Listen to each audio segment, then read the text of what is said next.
All right, turn your Bible to Matthew chapter 15. We're going to start right there. Now, there's certain things people tend to expect from you. Once you've ministered for a while, you get a reputation for doing certain things. For me, that reputation comes from, breaking down pictures within words and comic strips and all kinds of things. And we're going to do that some. We're going to do that some, and we're going to talk about some Hebrew euphemisms and things that are relevant. But it's early, and it's cold, and so I know that your brain at this time of the morning is alert, but it's not so alert as to want to think deeply. So we're going to do the thinking deeply stuff in the middle. But in the beginning, I want to hit you. I want to hit you right in the heart. I want to get right to the heart of something, and that is this: you're leaders, and you're leaders in God's biggest idea.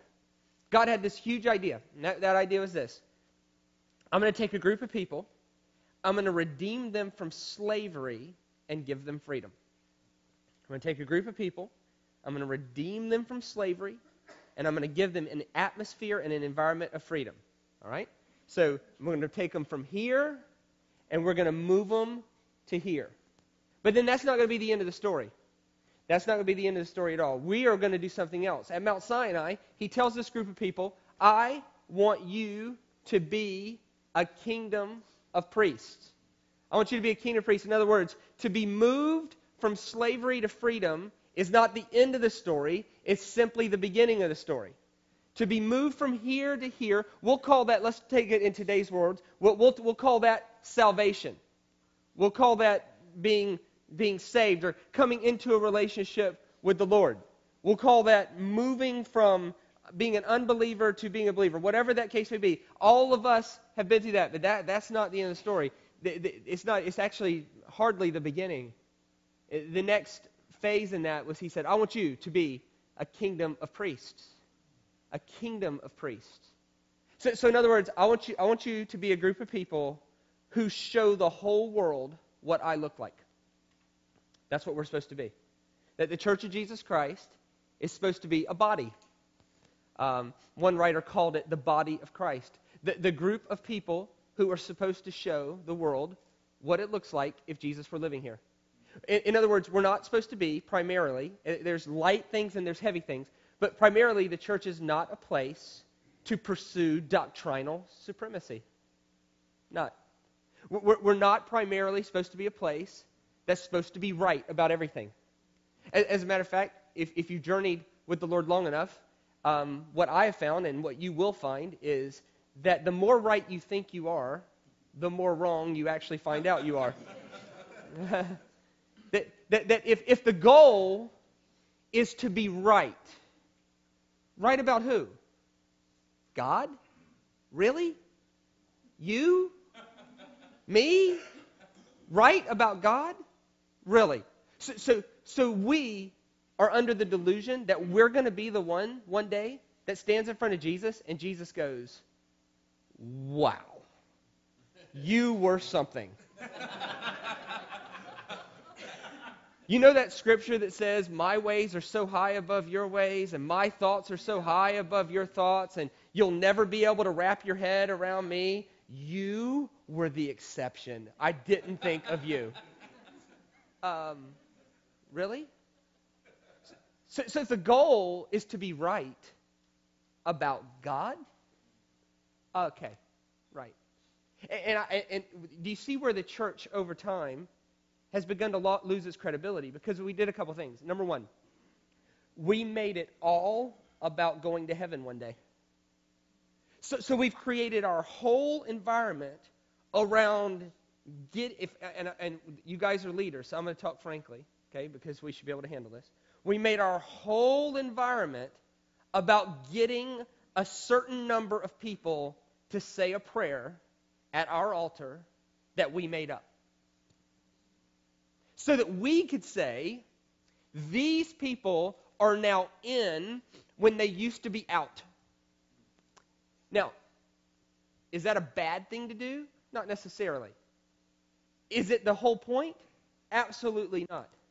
The whole point was never, ever to increase numbers by getting people to say a prayer. It was not that at all. The whole point of the church was to take people who were slaves, and we've all been there, and then make us free. And then take that freedom, and instead of using it for freedom's sake, to take it and end up being the picture of God to the whole world. The only way a church is doing its job, here's a question I would ask, is if your church, all of a sudden, let's say the government came in and said, your church can no longer exist. Your church is expelled. You're disbanded. You can no longer exist. If your church couldn't meet tomorrow, who would miss you? And if the answer is the only people who would miss you are the people who are going there, then I would say we're not doing our job. That our job is to show the community what the world would be like if Jesus were living here. We're supposed to be the hands and feet of Jesus. We're supposed to be the picture of Jesus. Everything in our life should be. Our family life should be the picture of Jesus. Our church services should be the picture of Jesus. And the problem is that we made it all about going to heaven one day, and in doing that, we sacrificed the calling to bring heaven to earth for a calling to get people on earth to heaven. We sacrificed that. We lost some credibility there. The second thing we did to lose credibility is we created an environment that was addicted to being right. The websites, the information age, everything is about who's right and who's wrong, who's in and who's out. Wait a minute, they'll take some controversial thing. I'm serious. I get 25 emails a week asking me to settle debates between two people arguing about the Bible. Like we're so addicted to being right. And now what I do is I have a pretty pat answer. I just say, especially if it's irrelevant stuff, which 9 times out of 10 it's irrelevant, is I just say, listen, there are a lot of hungry people in your country. I would really encourage you to come up and put energy into a scheme to feed all those people. And after all the hungry people are fed, we'll address that question. Because we've sacrificed the heavy at the altar of the light. And so I want to start this morning by encouraging you, by telling you are leaders in God's biggest idea. And that big idea is this, that I'm going to have a body that's going to multiply me to the whole world. That I need millions and millions and millions and millions and millions and millions of duplications of me in order to bring heaven to every place that there's hell. Now, in order to do that, we have to deal with our heart. Everything in the church rises and falls on you. It rises and falls on leadership. It's not the pastor. I heard Ron Paul say something last night I thought was pretty good. He said, politicians in Washington are not the actual problem. The actual problem is that America's people have went away from their moral base and they got apathetic and they put those people there. You can't blame everything on people in Washington because in America, people in Washington are put there by you. And so oftentimes in a church, or if you're here today and you own a business, or you're here today and you run a family, often things go awry. And you don't really notice that things have gone awry until they're really, really awry. And so you go, what caused this? And in actuality, if you're honest enough, you can trace back the problem to something very, very small. And that very, very seemingly small thing is actually a huge thing, and that is the condition of your heart. The condition of your heart will determine the atmosphere of your leadership. The condition of your heart will determine the atmosphere of your leadership. And so because me and you, we're leaders in God's biggest idea, we are the ones who are determining the atmosphere of what sort of thing gets communicated in our churches, what sort of atmosphere, what sort of environment, what are people going to experience when they walk in. That's going to be determined by me. It's going to be determined by you. We are the ones who set the tone for that. Not necessarily the senior pastor, although it does come from him. And because I know him well, you got a great one. You have a great one here. So that's not going to be the problem. The issue is, will you partner with him and cooperate with God in terms of bringing this thing all the way around, in terms of creating an environment that'll last. And to do that, we got to deal with your heart. We got to deal with your heart. Leadership in a volunteer organization is very leadership intensive. It's very leadership intensive. It's a little different than running a business. If you're here today and you run a business, these principles are going to apply to you too. But in a volunteer organization where you can't fire people, it's a whole different thing. If you're here today and you're the head of the hospitality group, you're the head of the ushers and the greeters and all of that, and you have ushers and greeters who are on the schedule but they don't show up, it takes a little bit more leadership to deal with a situation where you can't fire people. It takes a little bit more leadership to develop a situation where the actual environment and the feelings and the values and the beliefs and the faith is more important than what you're seeing. It's a little harder to deal with what you can't see than what you do see. Now, Jesus addressed this. Matthew chapter 15. Communication 101, okay? Communication 101 is this, is that for me to talk to you effectively, the first thing I need to do is find common ground. I have to find where we agree. Now, in a church setting, that's pretty easy. Jesus is Lord. Okay, so we've backed up to that. Now, have any of you ever tried to find common ground with a group of people that didn't want you to find common ground? So no matter what you said, they had something to counteract that. So you might say, but this is true. Yeah, but okay, this is true. Now, sometimes we've all been in conversations with antagonistic people, correct? Where you're trying to accomplish something, and no matter what you do to find common ground, they're backing you up. This is what was happening to Jesus in Matthew 15. No matter what he said, the Pharisees were coming at it from another angle to discredit it. He's trying to make a bigger point, and so he's trying to find common ground. He's trying to find something everybody would agree on, and no matter what he says, we don't agree with that.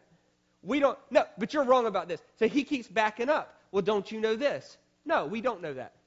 Well, don't you know this? Nope, don't agree with you there either. So he's trying to find common ground. Now, he gets to the end of his rope in Matthew 15, verse 17. This is what he says. Don't you see that whatever enters the mouth goes into the stomach and then out of the body? He's backing up. He goes, okay, all right, let's do this.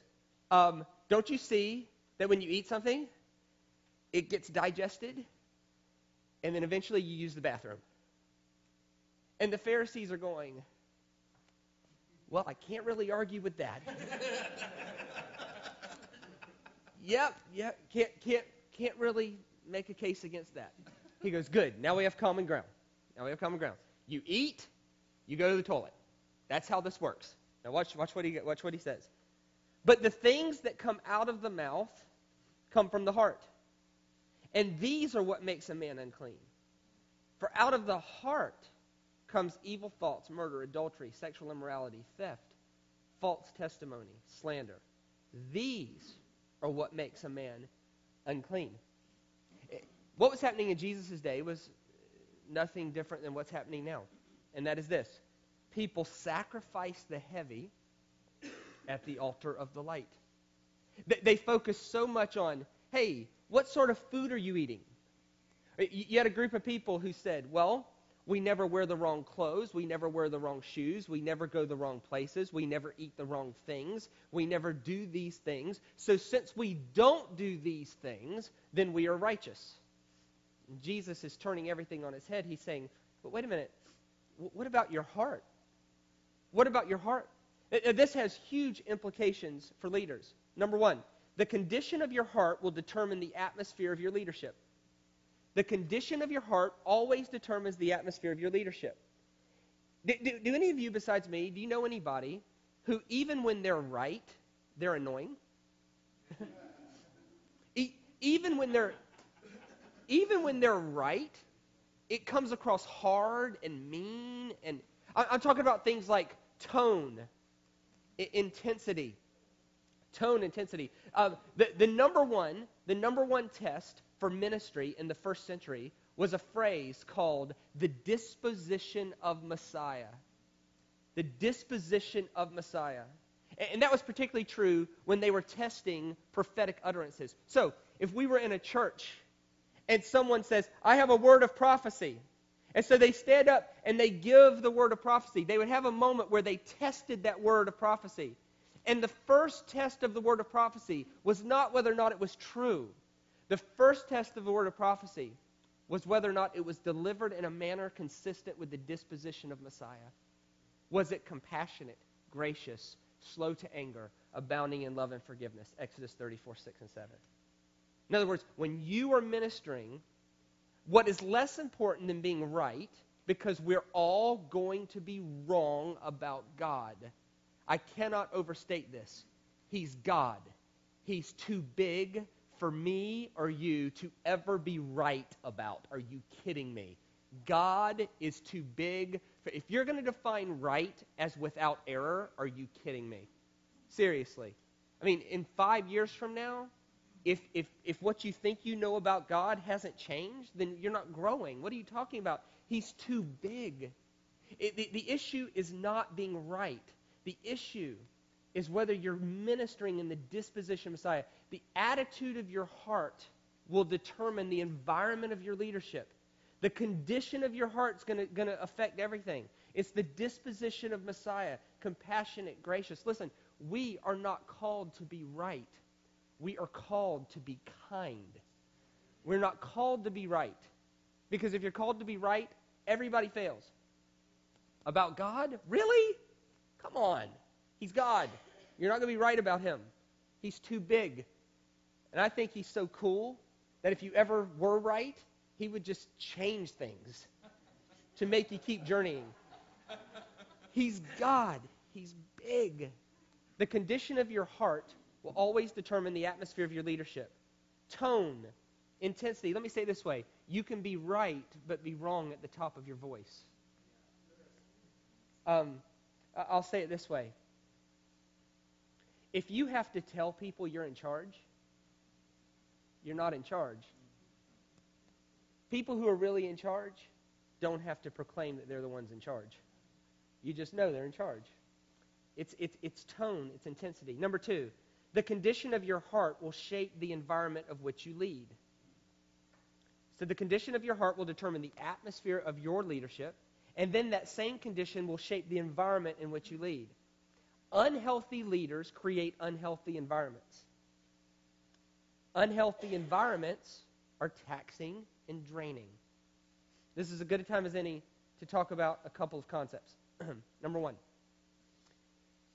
Ancient rabbis, they very seldom talked about things as sin or not. So, sin, not sin. Don't see that too much. Here's what you see. Light, dark. Increase, decrease. Life, death. Those are synonymous terms.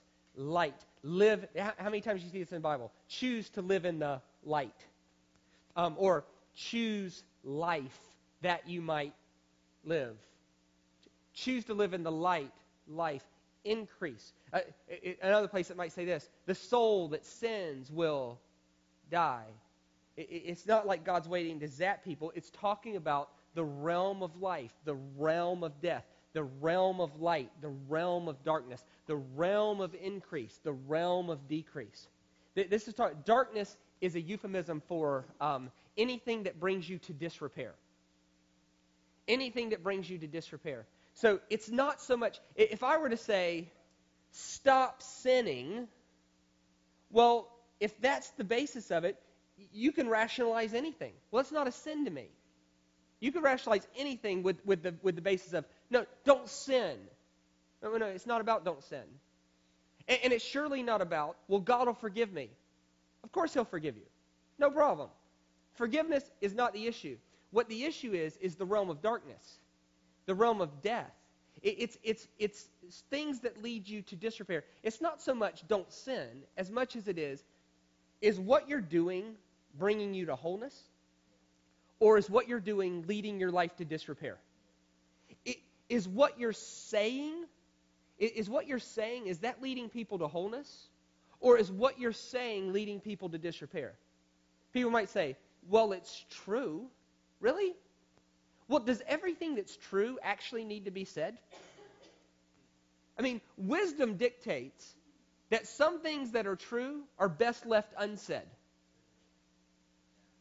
If your wife asks you, does this dress make my butt look big? Straight, uncensored truth is probably not the best option, right? Nobody should say to her, no, that dress doesn't make your butt look big. Your butt actually makes your butt look big. Like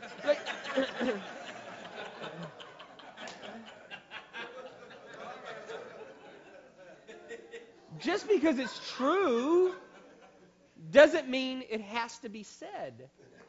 Wait a minute, is what you're saying leading people to wholeness? Or is what you're saying leading people to discompletion, disrepair? Is your action leading you to wholeness or disrepair? Is your action leading you to increase or is it leading you to decrease? When you go, the issue with, for instance, Torah, we call Torah the law. The law. I can tell you that in ancient Hebrew thought, it has no connotation of law at all. The connotation of Torah is God's teachings and instructions for the best way to live. It wasn't do this and be saved. No. It was now that you're saved, here's the best way to live. It wasn't do this and you'll be my people. No, it was now that you're my people, let me give you a summary statement to the laws of the universe and how to make them work for you. It wasn't anything other than, wait a minute, here's how to live in the light and avoid darkness. So, my question to you today is this, does the environment of your heart create darkness or light? Unhealthy leaders create unhealthy environments. Unhealthy environments are taxing and draining. Unhealthy environments are eventually filled up with unhealthy people. Because unhealthy people are comfortable in unhealthy environments. In unhealthy environments, all healthy people either leave or become unhealthy themselves. Creating a healthy environment is the key to drawing healthy people. Listen to me, this is so important. Your leaders. The condition of your heart will eventually determine the moral and ethical climate of your entire organization. The condition of your heart will eventually determine the moral and ethical climate of your entire organization. So, if you're here and you're in charge of the worship arts, the condition of your heart will determine the moral and ethical climate of that organization. If right now the entire environment is horrible, the condition of your heart will eventually change the environment of that entire organization. If you are over the ushers and greeters, the condition of your heart will determine the moral and ethical climate of the entire organization. If you are in charge of children's ministry, if you're in charge of whatever, if you're running a business, the condition of your heart will determine the moral and ethical climate of the entire organization. Now, with that being true, here's my question. What sort of things do leaders have to deal with on a regular basis, maybe day to day, week to week, month to month, at least once a year? You ought to take a step back and look deep inside your heart and ask yourself if these things are present. There are there's more than this, but I've picked the 4 biggest causes of heart problems with leaders. These are things that every one of us deal with. I deal with it. Your pastors dealt with it. You deal with it. All of us, everybody in leadership everywhere deals with these 4 things because these 4 things creep up all the time. First is guilt.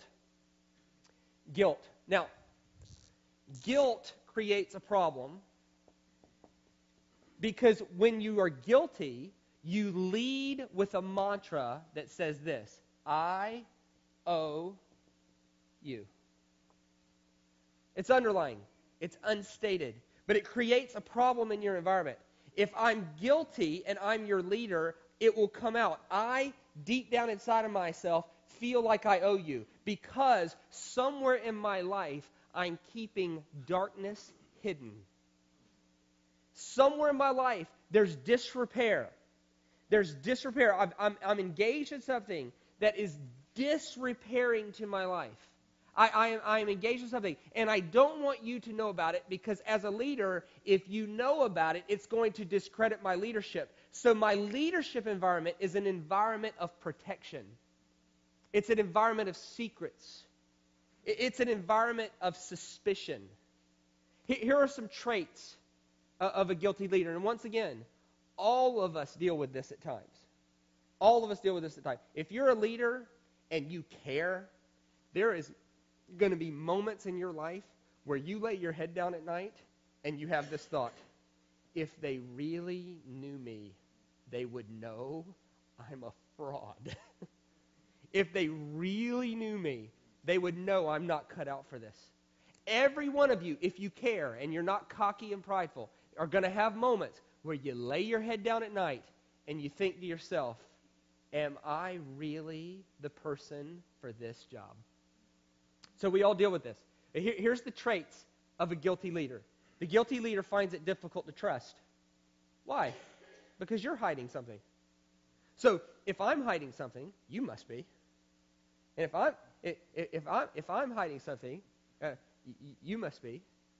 You must be. In counseling, you see this all the time. People who overreact to other people's weaknesses, typically they have that weakness. When someone overreacts as a leader to someone else's weakness, typically, if you look hard enough, you'll find that weakness. You see this really a lot in preachers. You see a preacher starting to preach on one topic all the time, and he's hammering it. I promise you he's got that problem. He's got that problem. It's too much in him. If nothing else, he's thinking about it a lot. And if you think about it a lot, eventually it starts to overtake your life. See, I find if I'm hiding something from you, I'm going to find it difficult to believe that you're not hiding something from me. And so now you have this entire culture of suspicion. It's a very subtle thing. The guilty leader will build walls, not community. A guilty leader. Now, once again, let me caution you here. Because right now, you're going to have to fight the urge to do this. You're going to have to fight the urge to go, oh, I wish such and so was here to hear this. Or you might be looking across the room going, I hope they're listening. No, this is about me and you. I'm going to challenge you to resist that urge. Maybe you're right. Maybe such and so does need to hear this. But I would also say you do. And I do. That me and you, we need to take a step back and actually look at this and ask myself, am I finding it difficult to trust people? And if I find it difficult to trust people, why? What am I hiding? What am I hiding that might need to come to the light? Now, wisdom dictates that you don't put your stuff on the internet, right? But you're few people. I've got 6 people in my life who know everything. 6. 4 of them are pastors, old enough to be my dad, who are solid in every area of their life, and they know everything about me. They know everything about me, and I've got 2 peers that know everything about me. That's enough. That's enough. That's enough. You don't need to know everything about me. You don't. But do you understand that because I'm open with a certain group of people, that keeps that sort of holds this sort of thing in check. The guilty leader will come across distant and distracted, and they always overreact when people share their weakness. When people share their weakness, I'm telling you, you see someone who harps on one particular sin. Deep down in their heart, they're struggling with it. The consequences are this. Within your organization, your business, your family, your ministry, this is what happens. A culture of suspicion. A culture characterized by professional courtesy rather than genuine community. And all the relationships stay very surface. Listen, if it's been 6 months since you've had a deep, introspective, genuine conversation with at least one person, it's going to affect your leadership. It's going to affect your... Eventually, people will repel from you because they can't keep their roots anywhere close to you. You got to deal with this. Guilt.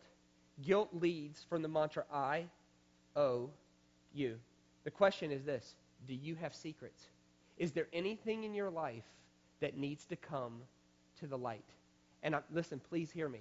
And for everybody who will ever watch this on video, listen to me. I'm not talking about being stupid. I'm not talking about putting it on YouTube. I'm not talking about going on a current affair. I'm talking about having 1, 2, 3 good people that you're open and honest with. Guilt. Guilt. Second heart problem is anger. Anger leads with a different mantra. Anger leads with the mantra, you owe me. You owe me. Angry leaders tend to overreact to unmet expectations. They blame the individual rather than the system, and they punish failure severely. Here's the problem with angry leaders. When you lead from the mantra, you owe me, here's what the angry leader heart problem is. You feel like somebody has taken something from you that rightly belongs to you, and you're going to lead in such a way to make sure you get yours. So here's what happens. You overreact to unmet expectations, and at the same time, you refuse to take responsibility for your own failures. So it's a double whammy. I'm going to hammer you for your failures, but I am not going to take responsibility for my own. And eventually, people will not follow you. It creates a horrible culture. It creates a culture of fear, a culture of cover-up, a culture where right is defined by what pleases the boss, regardless of what's best for the organization. If that's you, you got to handle this. If secretly in your heart you feel like people owe you something, if you feel entitled, if you have this thought, well, let me ask it this way. Is there anybody in your organization or anybody in your life right now that you get secretly angry when they get promoted? When you see them on the stage instead of you? These are the sorts of things that harbor this stuff. And every leader has to deal with this. There's people in my life who are younger than me, but yet they're more successful than me in ministry. And I look at them, wait a minute, hold on, what does that do in my heart? Why did they get their opportunity and wait a minute, who put them in front of that person who eventually put them in front of those people? Wait a minute, hold on.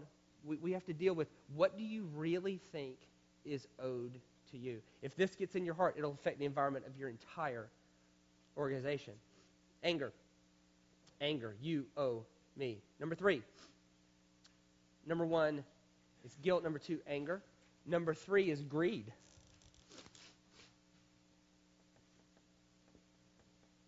Greed is, I owe me. I owe me. The greedy leader is reluctant to share the credit. The greedy leader is reluctant to share the rewards of success. Someone who's struggling with this attribute in their heart, they will change the rules in the middle of the game in order to stay in control. Because you got to get your piece of the pie. A greedy leader operates out of insecurity. And their only way to control people, we're going to talk about this a lot in the next session, and the only way to control people is to be inconsistent. Inconsistency is the greatest way to control somebody. If you're going to do it manipulatively and horribly and dark.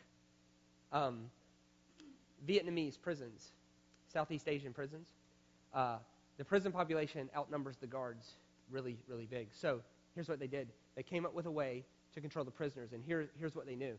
If the prisoners ever unite and revolt, we're done. We're done. So here's what they figured out. If we're nice all the time, they'll think we're soft and they'll revolt. If we're cruel all the time, then they'll get fed up with our cruelty and they'll revolt. So here's what they do. Without any pattern at all, just totally random, they have nice days and cruel days. And the guards don't even know which one until they show up for work.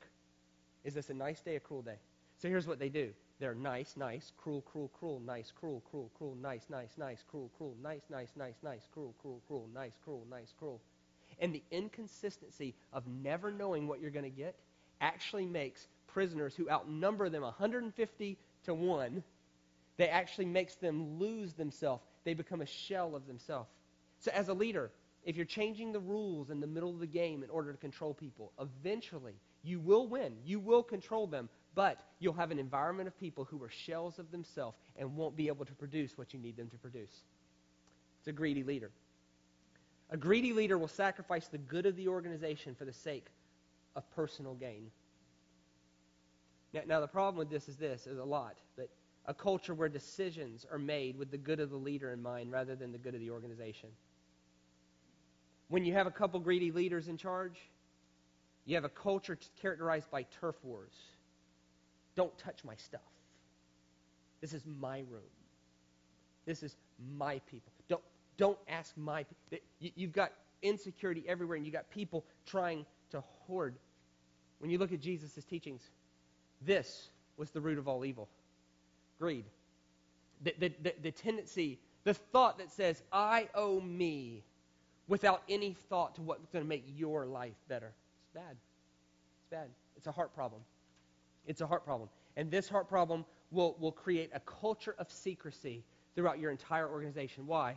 Because if the organization wins, I got to make sure I get the biggest piece of the pie. I want the biggest piece of the credit. I want that. It's a heart problem. It's a heart problem. Number 4, jealousy.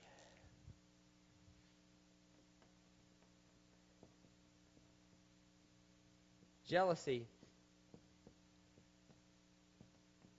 it's God owes me.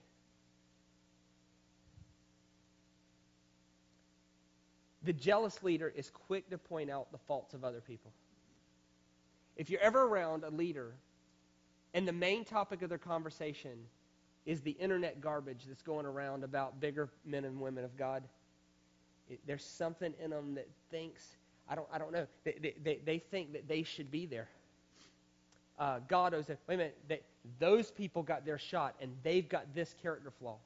The jealous leader finds it hard to celebrate the wins of other people because they're quick to point out the failures of others. A jealous leader is reluctant to facilitate someone else's success because they're threatened by talented and popular people in the organization. Like, this is something every leader's got to deal with. And if you don't think you do, well, hang on. If you're here and you're a musician, let's say you're a guitar player, how would you feel if a better guitar player showed up? If you're the drummer, how would you feel if a better drummer showed up? If you're the sound and video guy, wait a minute, hold on. How would you feel if someone better than you at that job showed up? If you're a teacher, how would you feel if someone better at teaching showed up? Or how would you feel if someone you perceive is better than you at that job? How do you feel about facilitating their success? It's a question every leader has to answer. It's a question every leader in their heart. If you're going to be an effective leader, we've got to be secure enough to facilitate other people's success, or the organization cannot outgrow its leadership. And so here's the truth. The White Marsh campus, the Bel Air campus, hopefully in 3 years, you won't be where you are. And if you're not going to be where you are, your leadership base is going to have to grow, which this is what that means. The current leadership base has to be willing to facilitate the success of people you have not met yet. Now, before and everybody knows that that's true. My question is, are you willing this weekend to make a decision to make that true for you? Will you be willing to facilitate the success of someone who threatens you the most? That's jealousy. A jealous leader will measure success in terms of other people's failure. So the consequences are a culture filled with negativity, a culture void of leadership development. How can you ever have leadership development if the current leaders aren't willing to facilitate the success of others? And if those other people fail, they're willing to point it out and they pound people. You can't do that. This right here is the death blow to a lot of churches. This is the difference between a church staying 200 or a church growing to 800. This is the difference. Is the current leadership base being not threatened enough to step aside and to actually facilitate the success of someone else. A culture that does not recognize and reward high achievers. Now, these are the heart disease, but there's a cure for each one of them. I want to talk about them real quick before we take a break. The cure for guilt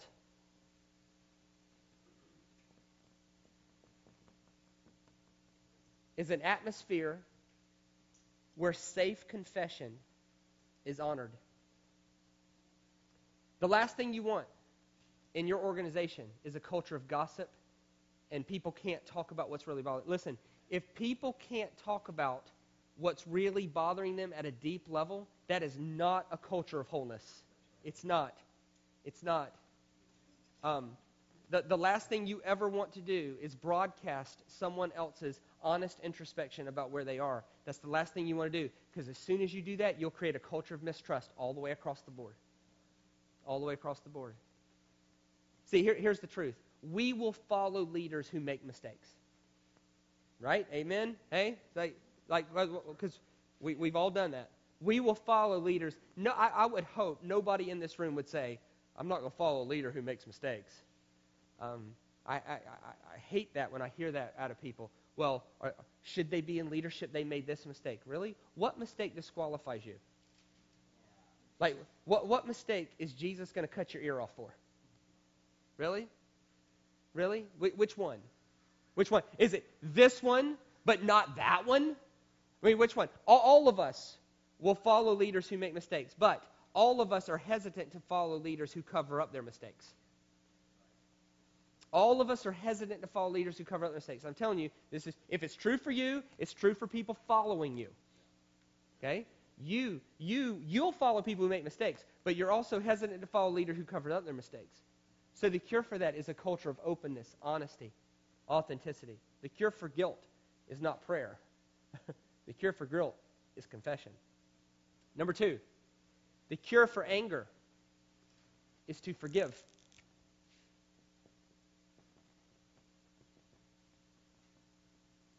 Jesus defined forgiveness this way.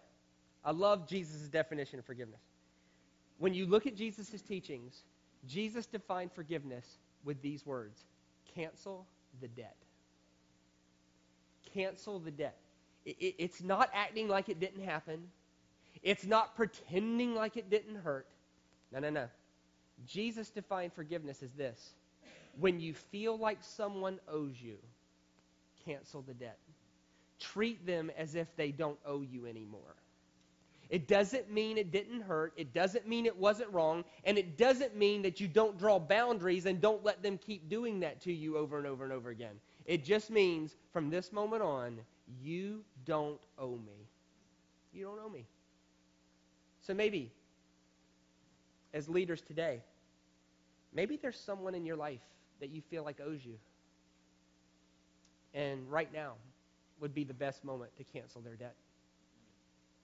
If you're here and you feel like your dad owes you from something 30 years ago, I promise you it's affecting your leadership today. Cancel his debt. Even if he wanted to make it right, he can't. Maybe you're here and you went through maybe something like a painful divorce or something. And when you think about that ex-spouse, you think, man, they owe me. And maybe they do. Maybe they took a debt out on you that was wrong and hard and hurtful. Maybe you're right. Maybe they do owe you. But I can tell you this: even if they wanted to pay you back now, they couldn't. So the best thing you could do is cancel their debt. As leaders, especially in the church, you got to have a heart of steel and at the same time a heart of flesh. And it's hard to guess which one needs to come out at the right time. But if you're going to have a proper leadership, your leadership and the environment of your heart will determine the atmosphere of your leadership. You can't lead from a mantra that people owe you. You can't. You have to cancel their debt. Cancel their debt. There's a great story about Tom Watson. Tom Watson is the founder of IBM, and a junior executive made a mistake that cost IBM $10 million. $10 million, he made this mistake. So obviously he got the memo, I need to see you in my office. And of course, if you're the junior executive, what are you thinking? I'm fired. I'm fired. So he wrote a letter of resignation and a letter of apology, owning the mistake. He said, this was my fault. I'm so sorry. Please accept my resignation. It was a very nice letter. So he walks into Tom Watson's office, and Tom Watson brings the thing up, and he says, yes, sir. He says, it was totally my mistake, totally my fault. I just don't have enough words to express the sorrow. I'm really sorry. And there's nothing I can do to make it right now, but please accept my letter of resignation. And Tom Watson Sr. said, I'm not accepting your letter of resignation. And I'm not firing you. I just spent $10 million training you.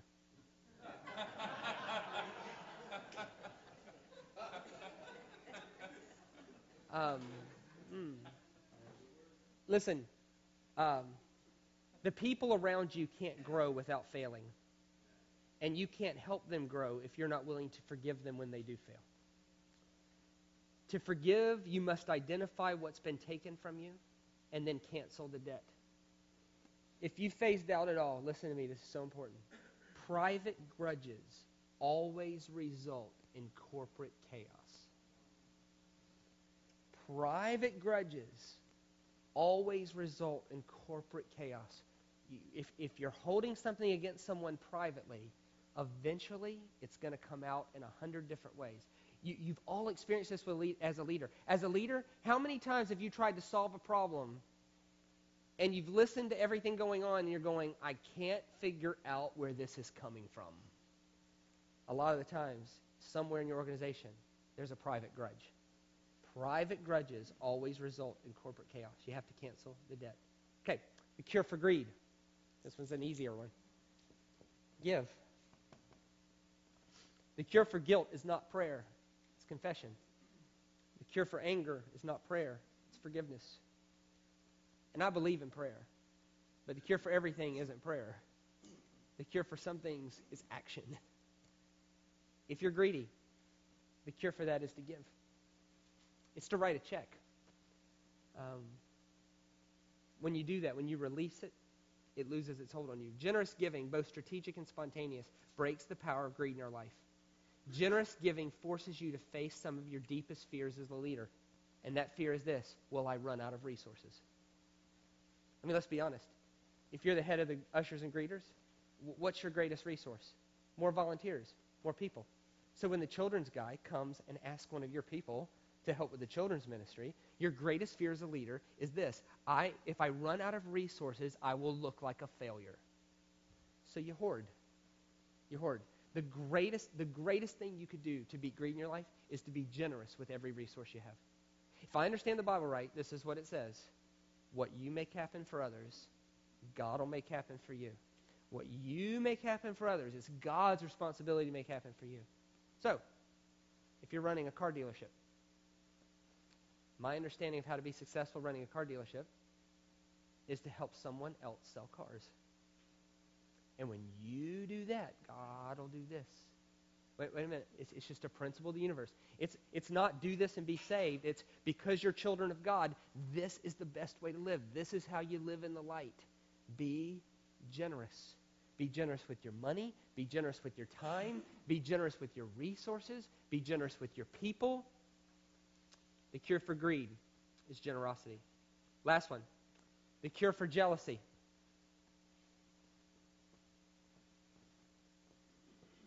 Is to celebrate. Is to celebrate. Go out of your way to celebrate publicly the people that threaten you the most privately. Go out of your way to celebrate publicly the people who threaten you the most privately. Celebration is the only thing that can break the power of jealousy in the life of a leader.